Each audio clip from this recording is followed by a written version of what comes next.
to conclude, what explains the high incidence of AIDS and HIV in Haiti at the beginning of the 90s? Well, if it's high at the beginning of the 90s, then you have to understand what happened in the 80s, because the virus takes about 10 years to incubate.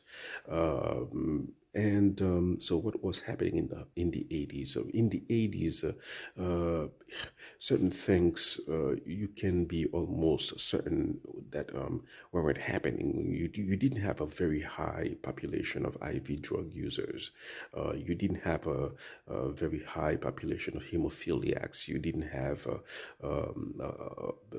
any infected blood transfusion problem scandal as you had in France at the beginning of the 80s. So we are left with the factor, with the main factor through which people catch AIDS, which is sexual relationships, and especially sexual relationships of a certain kind, of a special kind. If you have anal relationships with somebody unprotected, your chances of getting AIDS is almost 100%. And perhaps a lot of people were doing this in Haiti in the 80s. It could be married men, men who have girlfriends amongst themselves.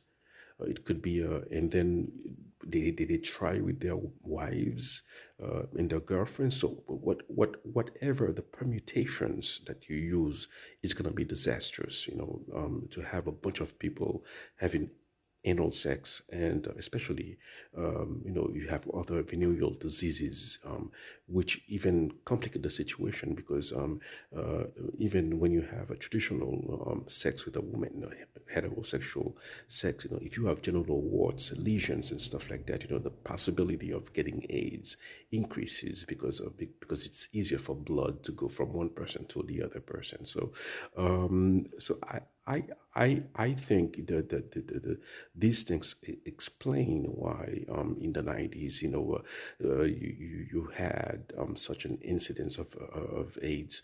And remember, at the beginning of the 80s, before the AIDS scare, you had a bunch of a lot of AIDS.